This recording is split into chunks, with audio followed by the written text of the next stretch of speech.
All right, welcome to the Chantay Golson Show, where every entrepreneur and C-level and above executive want to be tuned in because we have some meaty information we're going to be talking about today. We have a special guest. Her name is Patty, and I will tell you that I've had great conversations with Patty about juicy and information about building resilience and agility and grit in our particular business. And she has a background that's really going to help us to understand where direction we need to go into. So I can't wait. So here's what I want you to do is I want you to get that coffee, get that tea, turn that television off because we know everybody's at home right now, and get ready to dive in and learn some meaty, juicy information. If you want to grab your phone, grab a tablet or your iPad, go ahead and do that right now. And so my special guest, I want to share with you some information about her. Patty is a passionate woman, and she leads women who are dedicated. Now, not only is Patty relevant in today's market, but her life to empower women and girls to be the best that they can be is her particular endeavor and her mission. Now, she's an author, a speaker, a trainer, coach, a podcast guest, and a woman's advocate. So she's walked a mile in your shoes. If you're a woman listening today, she's walked that mile. She's put on those stilettos. She's taken the stilettos off and put on the tennis shoes so that she can walk and gain more resilience. So she has gone from rock star to rock bottom and came back stronger than ever. Now, Patty has 25 years of experience. So, man, we've got some learning to do here. And she has an experience as a senior leader for global companies like Microsoft and Johnson & Johnson. And she runs her own training and consultant business. Now, if that's not enough to grab you, I don't know what you need, because Patty lives in California with her husband and her two pugs, Roxy and Mango. And so she's excited to be here today. Her book, Quiet Never, let me get that right. I'm sorry. Women Never Change History. Be strong, stand up, and stand out. Let's go. Kick some glass is available right now on Amazon. I'm excited to say that. That was a mouthful, but I bet you that book is good. So I want to introduce to everybody and present to some others, Patty Grime. Welcome, Patty. So glad you're here today. Thank you. Thank you. It's so great to be here and so excited to be on your show and share some thoughts. And, you know, I have an amazing career. I've had my career ups and downs, and I've had my rise to the top and my crash to the bottom. And, you know, when I had that crash, I really wanted to do something about it. And I wanted to make sure that I was empowering women and girls with the best they could be, as you said, in any endeavor they choose, and help them really thrive and embrace all the change and craziness that we're experiencing today. And when somebody reads my background and resume, I feel like, oh, my mother wrote that, because that's not something that I generally walk around and say about myself. Yeah. Well, now, you know, Patty, you had an incredible career. Microsoft, Johnson & Johnson. What was the most important thing that you learned as a leader? And what do we need to know in order to be the best that we can be as well? You know, one of the most important things I think I learned through my career and through that ups and down and that career, near fatal career crash, was when I realized what happened is I was working 70, 80 hours a week, and I was working every night and every weekend, like a lot of us are doing now, especially with doing all the things with homeschooling and sharing your home with your whole family, or maybe just a smaller group of people.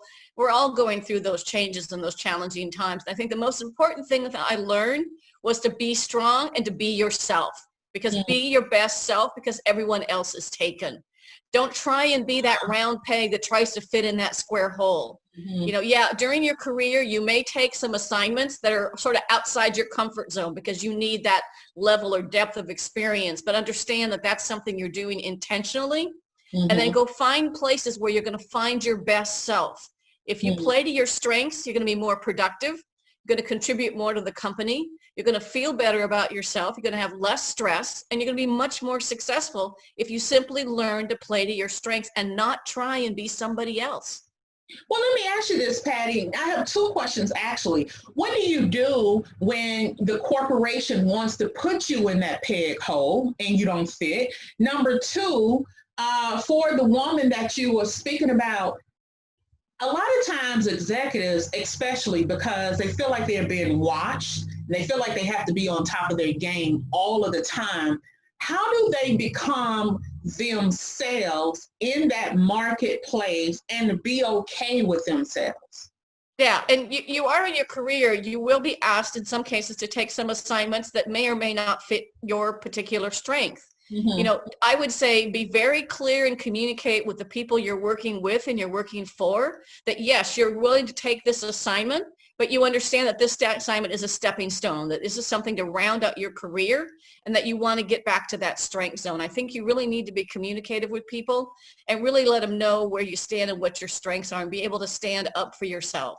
And I think you need to have something to stand on. So in my book, I have 5 principles for women to be great women leaders. And I really look forward to the day we can just say she is a great leader and not she's a great woman leader. You know, and one of them is to be able to stand up and have a personal vision that you can stand on. I encourage all business leaders to write a personal vision statement. A short, like companies have vision, countries have vision statements. You need to have one as a leader that keeps you centered. It's sort of your North Star that says, this is my destination long term, and I'm going to take this career transition for a time, but I'm still going to keep my eye on that North Star, the kind of leader and the person I want to be. And so I help people in my book and also in other ways that if they want to create a personal leadership vision, here's what I encourage you to do. It's a very simple exercise and take time to do it well. Okay. But write your personal vision statement. And so what I ask you to do is imagine in 5 years, you're going to be on your favorite show, right? What I did this initially was when I was at that rock bottom moment and I needed to find myself again. So I had to find my vision for myself, the kind of leader I wanted to be in 5 years, the kind of person I wanted to be, the kind of legacy I wanted to leave on the world. And so I went to my favorite place with a book and a pen. And I imagined I was on my favorite show. At that time, it was the Oprah show. Okay. Well, now it's the Ellen show because Oprah's not on the air anymore. But yeah, I imagine I was sitting on the Oprah show, or now the Ellen show, surrounded by my friends and family and all people that worked for me and I'd worked for, and they were talking about me as a leader as if I was there, and that they were saying things like she made a difference. She had credibility. She had courage. She had compassion. She wanted to make a difference in the world, kept coming back to me. So my vision statement, the short version, your vision statement can be as few as 3 words, is to make a difference. To make a difference in the world and empower people to be the best they can be. Or it can be longer if you want to. You can say she wanted to be a credible, courageous, compassionate leader who made a difference in the world, or whatever that happens to be to you, and use that as your North Star when you take those side assignments, when you do things that are outside that comfort zone, and recognize that do other things that fill you up. If you're not getting what you need from work, are there things you could do in your personal life that could help you as well? Yeah, because I think that work-life balance is totally so important. Self-care is important. And some people start to identify, especially the longer you are in a position, the more you become to identify with that position, and you separate your persons, who you are, your character with that position. Did you come into that, or do you have knowledge of that, those that you work with? Yeah, a lot of times we talked about ourselves as I ran this Asia Pacific customer partner experience team for Microsoft for 3 years. And so I moved to Singapore for 3 years. And so at that time, I was the senior leader of the customer partner experience team. I identified with my job, not with myself.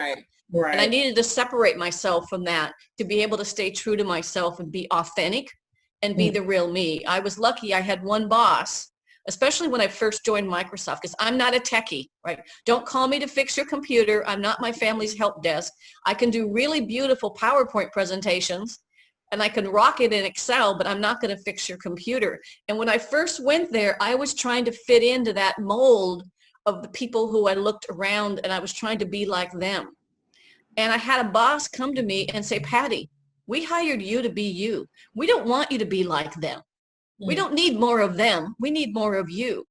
So one thing leaders need to know and keep in mind is you want to hire the best, most diverse team in all areas, in gender, race, background, religion, style of thinking, all of that. You want to hire the most diverse team so that you can innovate. In today's environment, lack of diversity and lack of that color and that flavor of all these different people that bring different perspectives to a business is the kiss of death. Sameness is the kiss of death. You need that diversity, that depth, and that knowledge, and you need people that don't look and sound and talk like you. Nor have the skills that you have. You really, I've learned to hire people to fit into my weaknesses or the things. Exactly. Absolutely, exactly. And you said something else too I wanted to pick up on. You said, take care of yourself. Put yourself number one on your things to do list. Most leaders, and especially women, put themselves last on their list if they're on the list at all. And so you need to put yourself first on the list, because you can't pour from an empty cup. Right. If you have no energy and no strength to give, then you can't pour from that empty cup. And that's why the resiliency and emotional agility and grit are so important for leaders today, and help your people find that as well. Now, I call that person an emotional caretaker. And what that really means is I am putting my emotions to the side, and I'm giving all that I have to everybody else to make them happy, because in some regards, now they may not see this right now as I say this, because I work with a lot of people to help them to see this, but in regards to seeking validation in some type of way, that's how the woman receives her inspiration to keep going, because if I give, they appreciate, I'm going to give some more. But at the end of the day, like you said, they are depleted. And so I am as healthy as a worker, as a mom, as a this, as a that, than I am, right, what?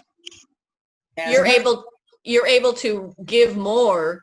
I had a woman tell me one time that, you can't give away what you don't own. So if you don't own your own health, your own well-being, your own physical, mental well-being, and in today's environment of, protests, pandemics, and panic in some cases, we have to be sure to take care of ourselves. You're in Zoom meetings all day. Make sure and take a 10 or 15 minute break between those meetings and go take a walk outside. Just go walk out your door or open your door and get outside for 5 minutes, because your creativity, your innovation, and your energy will come out if you just get out of that room where you're sitting in Zoom call after, people are saying, I'm zoomed out, right? So now it's going to be a new word. I'm zoomed out.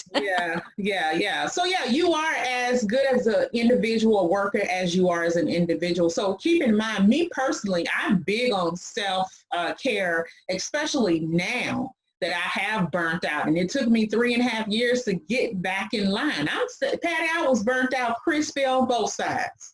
I was burned out crispy. I was sitting on my bathroom floor in a combination of sobbing tears and sweat, trying to get the energy to go back to work the next day and be that positive Patty, that energizer bunny that everybody counted on. And I had to take time to take care of myself. I had to go find that vision again. I had to be able to stand up for myself. I had to be able to stand out and be more visible, valuable, and vocal. I needed to do things to really come back. And it's not selfish. It's survival. No. Yeah. We've both been there, right? We were crispy burned on all ends. Talk about burning the candle. There was no candle left. And it chopped me in half in the middle. And so it took some time to restore myself. And actually, this particular podcast is geared towards burnout prevention and recovery. Yeah. So with that being stated, you have had, as you may mention, a fatal career crash and a burnout moment. Now, what happened then, and how did you recover to become stronger than ever? It really came down to, I recognized that a lot of what was going on was things I was allowing to happen to me. Instead of controlling my own destiny and who I wanted to be and standing up for myself, I was trying to fit into that round peg in a square hole and be somebody else completely. And I lost sense of myself.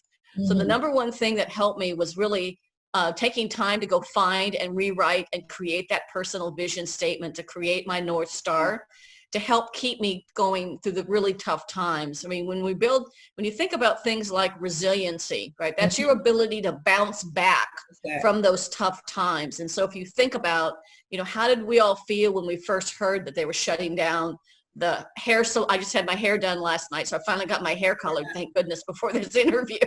Otherwise, I'd be looking really shabby today. But when they shut down everything, how did we feel, and what did we learn from that, and how did we manage to cope and become more resilient? Because the next event is going to happen. Once the pandemic is over, something else is going to come down the road that's going to disrupt our world again. It's just the nature of the world today for leaders. It's constant disruption, almost like constant white water. If you've ever been river rafting and you go river rafting, you hear the rapid coming, you get ready, you get set, you make it through that one rapid, you all celebrate and high five or fist bump that you made it through that rapid. But then you start to hear the next rapid coming. So building resiliency in myself was what was really important. I had to ask myself, what happened? Why did it happen? What did I learn from it? And what would I do differently next time to create a different result? Now, this is a technique from the Army and for the military called an after action review that any leader can use individually or with your teams. And when something goes well, continue to build that resiliency muscle. Think of it like a muscle that stretches but doesn't break. How you can get more flexible with yoga or Pilates or whatever you happen to do. You can get more flexible, but it doesn't break. So creating that resiliency in yourself and your team is vital to success, and be able to bounce back from that, be able to become more resilient. And so I asked myself, what happened? Why did it happen? What did I learn from it?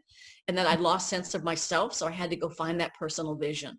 And then I went on a quest that I literally spent the next 3 years interviewing over 3,200 people on what makes strong, resilient women leaders.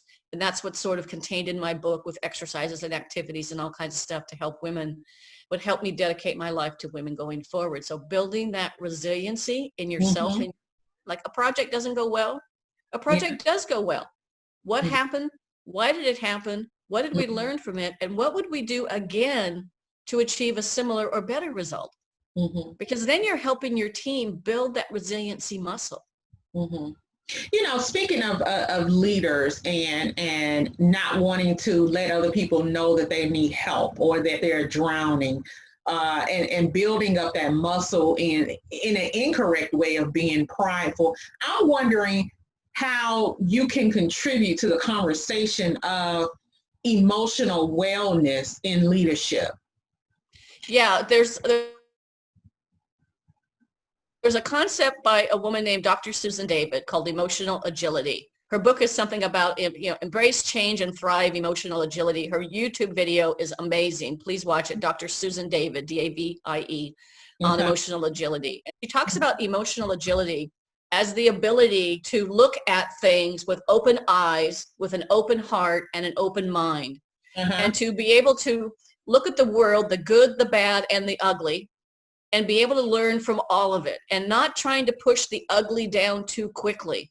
I think it's a big mistake for leaders not to admit and be authentic that this has been tough on them too, that they've had to balance family and sharing the office with their spouse or significant other, that they've struggled with some of these things as well. I think it's a big mistake for leaders not to be genuine and show compassion for people by showing them that they've struggled through this too. I mean, you don't want to break down in tears in front of your team every day. Right? That's to the extreme. Any strength to an extreme becomes a weakness. But you want to admit that this has been tough and have the compassion to recognize that, and to be able to create that emotional agility where you can look at a situation, instead of saying, I'm stressed, saying, I'm noticing I'm feeling stressed today. I wonder what I can do about that. Or being able to bounce back and have that agility to be able to say, yeah, this was really bad, but what did I learn from it? And what could I do to create a different result? It goes back to kind of those key questions.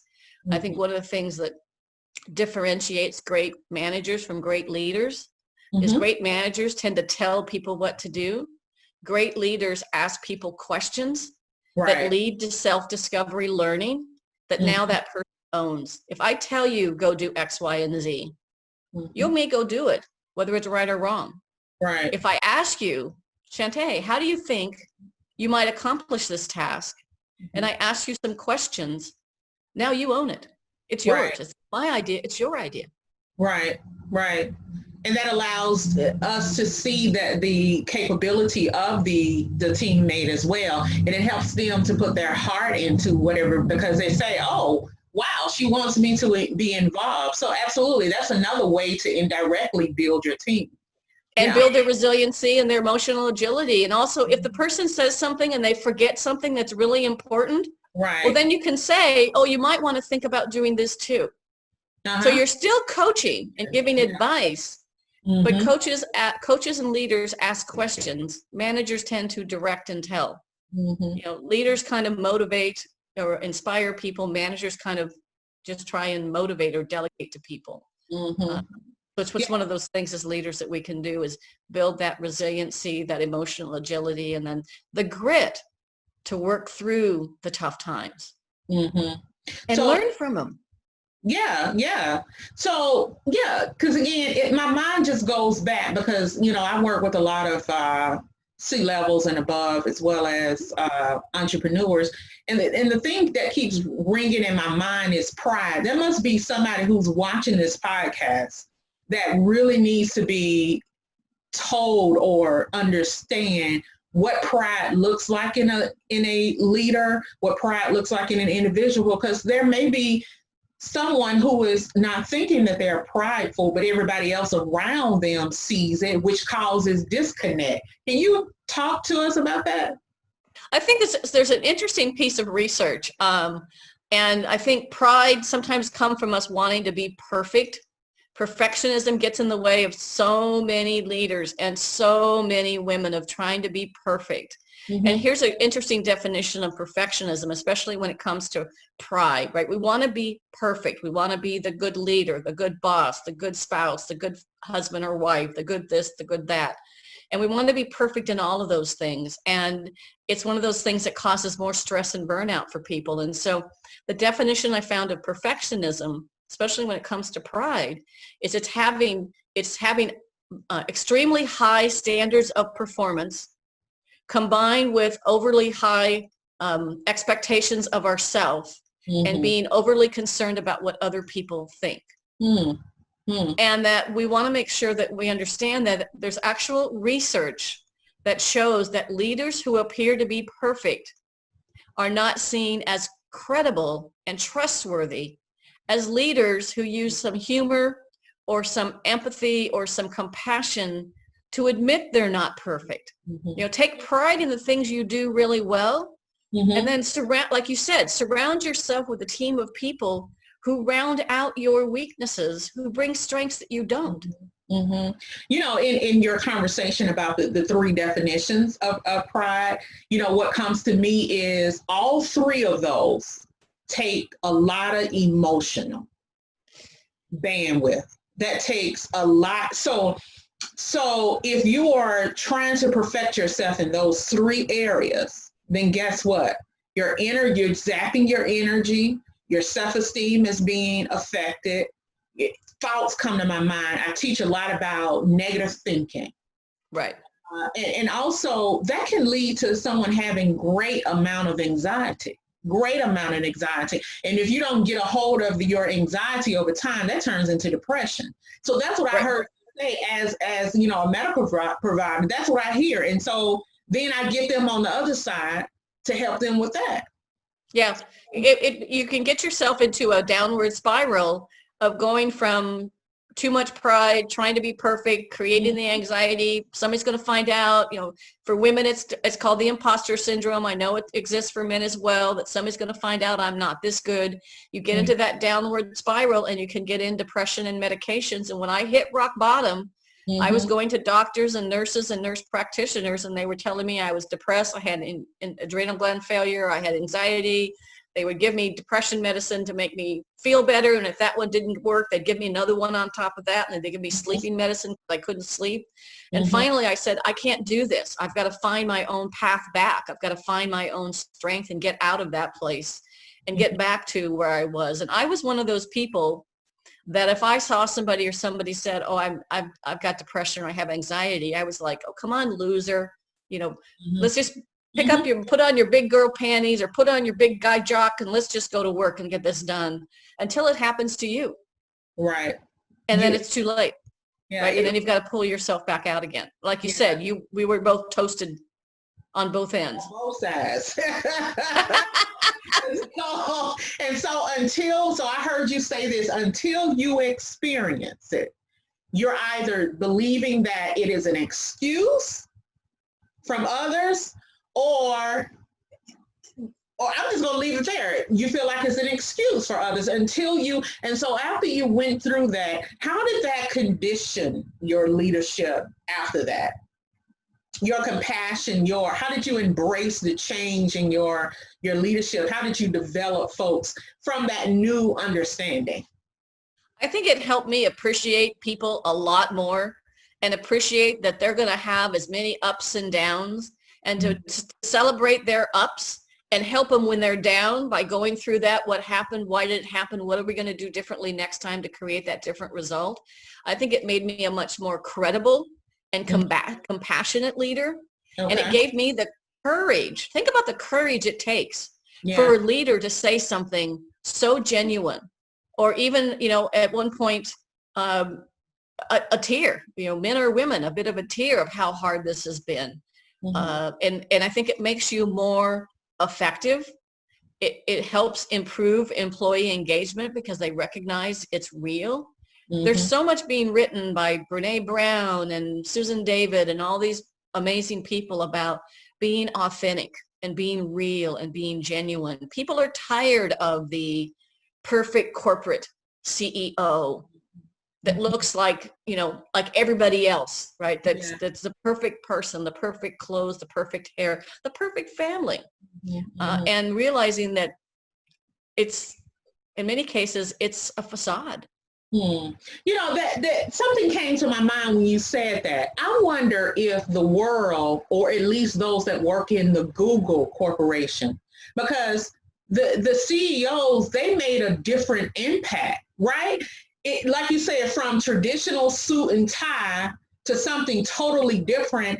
And I've heard, I haven't done much research, but I've heard how happier the employees are. Do you think it's because of who they were, how they dress, how they allow themselves to be down to earth? What do you think about that? I think it comes down to their culture, their values, and their vision. You know, they want to make a difference in the world in a different way. You know, when I was at Microsoft for 15 years, we wanted to make a difference in the world and empower people, you know, to see the potential that they could be. And I remember I used to do these home tours. I used to be what they called a demo dolly, which they don't call them that anymore. And I would do demonstrations of Microsoft Home and the home of the future. And I had a group of little girls for Take Your Daughter to Work Day. Now it's Take Your Kids to Work Day. I had a group of young girls in the Microsoft Home showing them all these things of the future. So this was back in 2000. So everything you have in your home today, I was demonstrating in 2000. I had this group of young girls that were there, and they were talking about, you know, what their careers wanted to be. And I was trying to encourage them to go into STEM, science, technology, engineering, and math, or to go to work for a technology company. Because I said, you could work in any company, or you could work at a company where you can literally change the world and make the world a better place. That's why you need to work for these companies. And it was the culture, it was the values, it was the vision, it was the demonstration by the leaders. We used to do these crazy, crazy, funny spoof videos that you dress up Steve Ballmer and Bill Gates in the movie from Ted, The Adventures of Ted, whatever that movie was called. I can't remember the name of it, but they're bopping their heads. I mean, we did these funny, silly videos of all of our executives just so that they were human and genuine.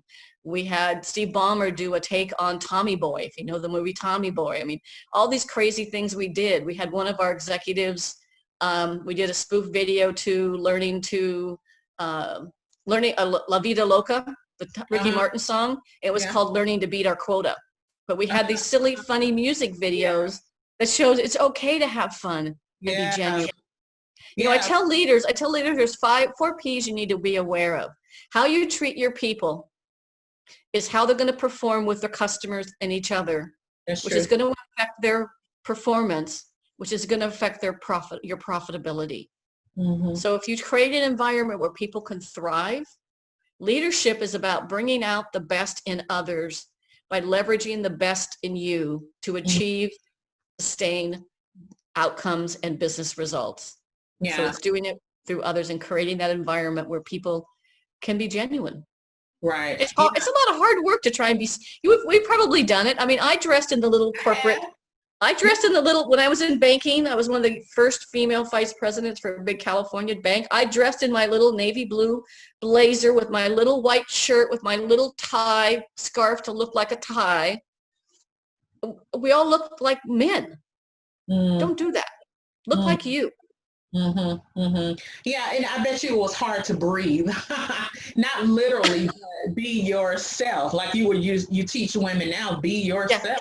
And in those particular traditional, I want to say tightwad, if you will, cultures, it's so hard to even allow any part of you to come out. Say, for instance, I kind of watch movies and somebody made fun, laughed, and somebody said, no. They laugh out loud and etc. And and I'll be honest, I ran that type for years, and I realized that it just didn't work, and my personality was totally different from that. But because of the nature of the business, we had to be serious, and we had to be serious all the time. And if my staff were laughing too much, or they were up front where patients or etc. could see them, I had a concern with that. Right? Yeah. Because we want to be tightwad. But my position has changed since. Now, you have something called the 5 C's of leadership. I'm curious to dive into that to see what that's all about. Yeah, so the first C is credibility, right? You have to have credibility with your team. That means demonstrating your knowledge and experience and being credible and being genuine with people. I mean, that's number 1. Number 2 is compassion. Especially right now, we're dealing with pandemic protests, and in some cases panic by many. Mm-hmm. We need to make sure that we are compassionate and take care of our people because they're taking care of your customers, right? So absolutely critical that you have those 2 things in particular. It also takes great courage.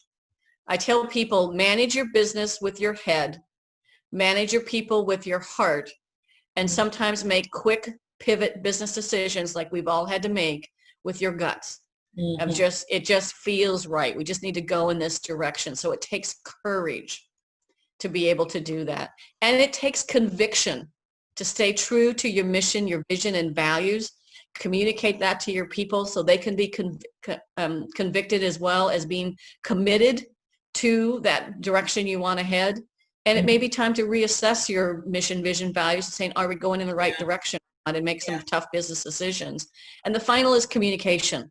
You have to communicate in writing, in person, on Zoom calls, when you can walk the halls with people. You need to communicate to people at an audio level, at a visual level, and an emotional level consistently to get that message across. Even if you feel like you're repeating yourself over and over again, communicate, because without information, people make stuff up. And generally what they make up is worse than what reality is. And that's where rumors start happening and productivity goes down. If people have an absence of information, they start making things up, and their mind goes to the worst case scenario where if you just simply say, this is what we need to do, why we need to do it, here's how I can help, here's how you can help, here's why we need you, and then go do it. Yeah, information brings confidence. Information brings confidence, and it brings commitment, right? Yes. And if I know where I fit in and how I can contribute, then I'm going to be more productive. Yeah. It boggles my mind. I'm sure you've come across this too. It boggles my mind sometimes when I talk to executives and they want to see the bottom line. What's the bottom line impact? Well, if you're not treating your people well, you're going to have bad customer service. If you have bad customer service, you're going to lose your revenue, your profitability, your market share. It's all going to go downward. And if you treat your people well, it can all go up. Now, that brings a question to mind. Let's talk about cost cost is much more than what I swipe my credit card or charge or pay for the invoice, right? Right. There's cost in not being resilient, right? Absolutely. So let's kind of talk about that to help people to understand that when you procrastinate, when you delay, when you're anxious, when you are prideful, when you can't seek help and etc., how much more does it cost than just $1? Let's kind of talk about that.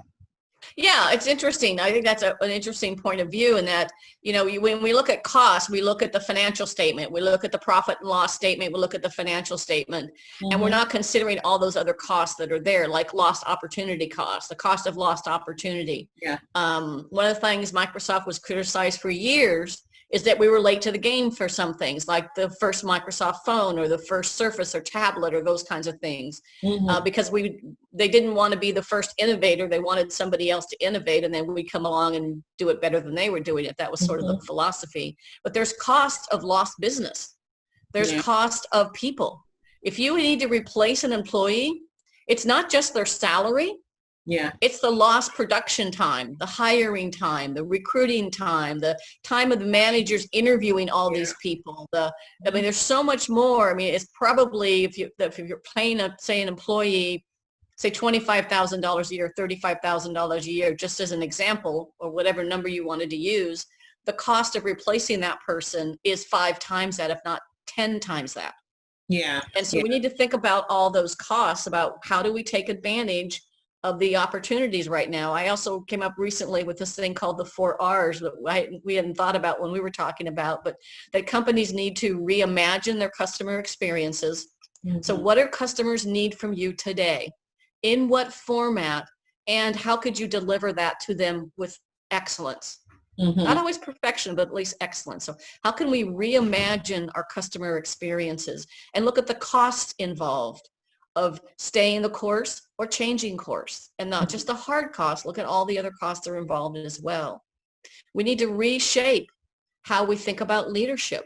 We need to have those genuine, compassionate leaders that aren't perfect anymore and that can be credible because they're genuine. We need to think about reinventing our business processes. This is a perfect time to take a look at some of your business processes and saying, is this still working for us? Right. Or do our customers need something different? Our employees need something different? And then re-engage your culture and your people. Get them energized again. Have a team building session, even over Zoom. I do some work with a company called Outback Team Building and Training, and they're doing a lot of virtual or in-person, hopefully soon, team building events to re-engage the team again. Get them energized in your mission. Get them excited. Help them be part of the solution. Yeah, because it matters. The culture matters. Culture matters. Yeah, and it's horrible to say, but it's realistic. You have a lot of employees who don't like the boss. You have a lot of employees who don't like the other employees. Favoritism. The list goes on and on. So the culture matters in making it sink. It's not about making everybody love you. No. But it's about everybody will respect me. So how do I get that respect? By respecting them. Right? By respecting them. The culture really matters. You can walk into a business as a consumer and you can feel the culture. It's like if you ever traveled on Southwest Airline versus traveled on XYZ airline. I won't put airlines down because I do too much business travel to put any airlines down. Yeah. It might come back to me someday. My luggage might end up in Atlanta and I'm in San Francisco. Who knows? So you can't insult the airlines. But look at the culture that they created, or look at the culture at some of these companies. You can feel it when you walk in the door, and you can also feel the tension, which means when people are tense, they're not performing at their best because they're afraid they're going to get beat up.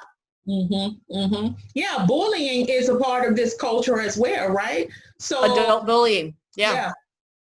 I think we could probably talk for hours. We could have an amazing discussion about diversity, equity, and inclusion. I think too that people that we need a workforce that represents the world And we need people from all styles, all backgrounds, all religions, all colors, all sizes, all mind thoughts, all thinking styles to really thrive in today's environment. And that's how you can build a resilient workforce that has emotional agility and have the grit to make it through the next event that is coming.